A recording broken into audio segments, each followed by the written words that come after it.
Little wisdom, transformation. Everything we do, everything we think is a subconscious process. Our consciousness is the vessel by which these processes are created. It's like a CEO to a corporation. The consciousness is the CEO and the subconscious is the workforce. The CEO decides the mandates of the company and the processes it uses to accomplish its business. The workforce then acts and learns to continue acting in the way that was designated by the CEO. When we're facing mental illness as a person with lived experience or any form of transformational work, we have to learn to change the processes by which our corporation operates. We need to learn to change the governing structure of our being. It's like a corporation that has a tenant that they follow. Well, we have beliefs that are fundamental parts of the way we work and function. Transformation of any kind is about learning to change the way we operate, the processes that decide at a subconscious level what we're going to do in the next moment. And it's like this because our brain works this way. At a fundamental level, our consciousness does not decide what we're experiencing. Our consciousness experiences and then decides how to handle what we're experiencing. Our subconscious or unconscious then takes that choice, that direction, and processes it into our corporate structure. As a recovering addict, I know this is also the work of recovery.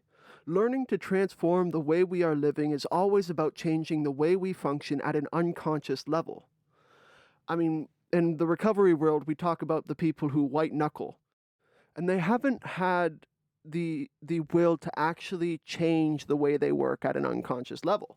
In the recovery world, we talk about negative core beliefs, working with your shadow, coping mechanisms, and how to deal with cravings. And all of this is that internal personal transformation work that is so important for anybody's life. I mean, sometimes even in some of the recovery circles I've been in, they say we're lucky for having been able to know we have to do this work.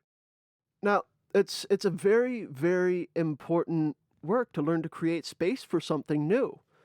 Now, now I'm not saying it's not tough. All transformation is tough, but it's a key aspect of creating a new life. When we build a new self, a new life comes of its own. It's like the law of attraction. When you put something new out there, which is always putting something new in yourself, it creates a resonation that changes things. When we look first at how to control what we are experiencing in this moment, we will always be fighting against that current of natural law. When we look first at how we can change what is going to happen based in this moment and learning from what is happening, then the rest changes of its own. We can't wrestle with our thoughts. We can channel them. We can move this thought out and move a new thought in.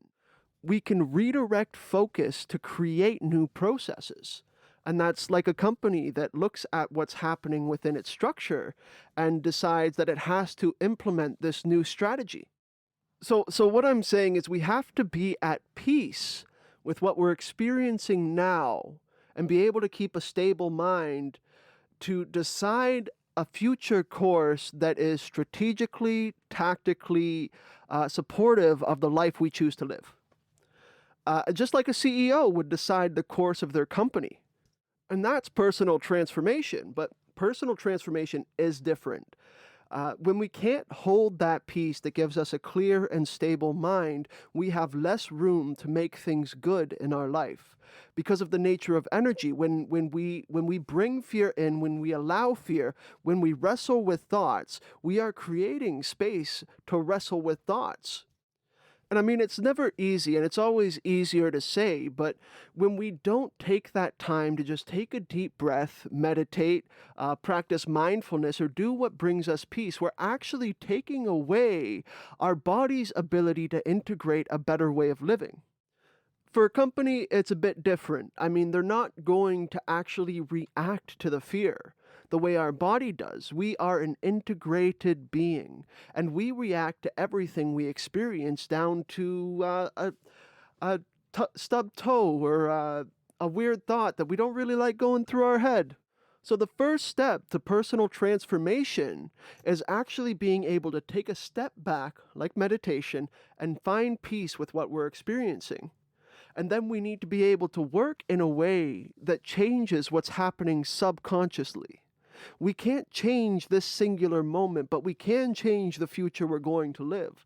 And there's a whole lot of methods out there that are super powerful for doing that.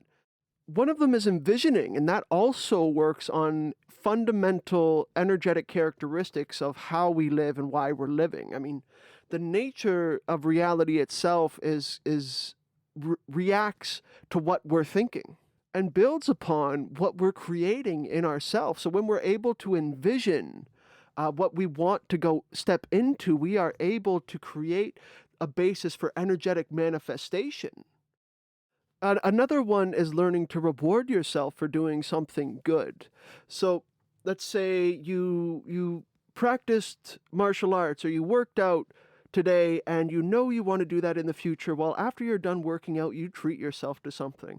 And what that does is actually train your brain to see working out as a reward. A third is one that Buddhist monks use to create motivation for meditation. They consciously look at the benefits of meditating and look also at the detriments of not meditating. And it's weird. The mind actually moves and says, oh, wow, I actually want to meditate, knowing that I'm going to hurt myself if I don't, and I'm going to be better if I do. Weird. It's like a deeper logic, and that deeper logic exists in everybody. I've found from all my meditations, all my journeys, that if anything, our unconscious and subconscious being is logical. It's just emotionally logical. It's in the context of emotional charge and emotional power, and we don't just not feel. So our brain actually processes in a way that says, hey, this makes me feel worse than that, or this makes me feel better than that. If I think this feels better, I will do this instead. And then there's another layer, which is like negative core beliefs. And I mean, that's like we have held on to something that's hurting us, or we have an ingrained pattern that we're afraid to let go of, because even in our subconscious and unconscious, we are ourself. And that's kind of like a knot. And I just explained a whole bunch of knots and a couple tools as well. And in the end, what matters is that we're willing to take the action to keep the peace and just decide on the direction forward. The tools are just vessels to help us along that way.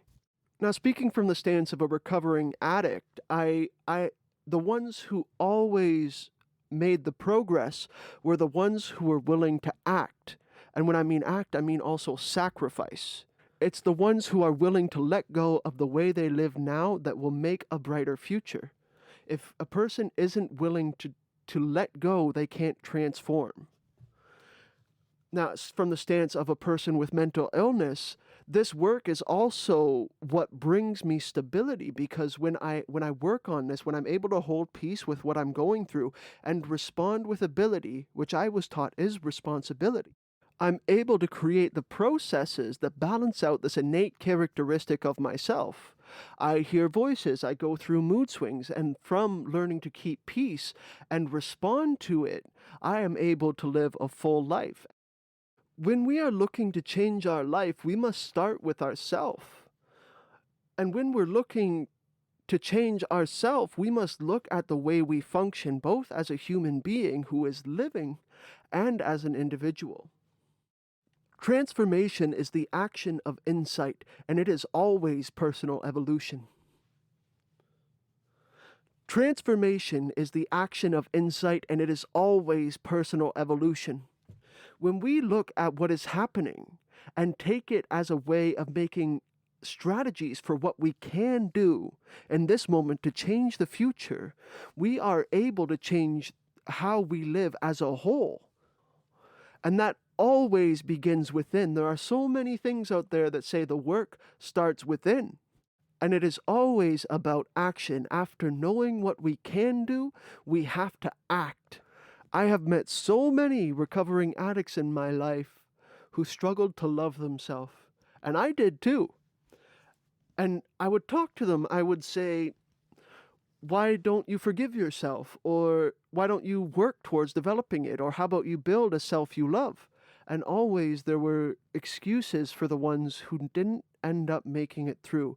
And may peace be with them. They decided that the action wasn't important enough to do when it was tough. And that is truth, and it is bittersweet because it is hard to love yourself, but it is important that you learn to. And life cannot be full when we choose not to learn to. Transformation is the action of insight, and it is always personal evolution. Little wisdom, transformation.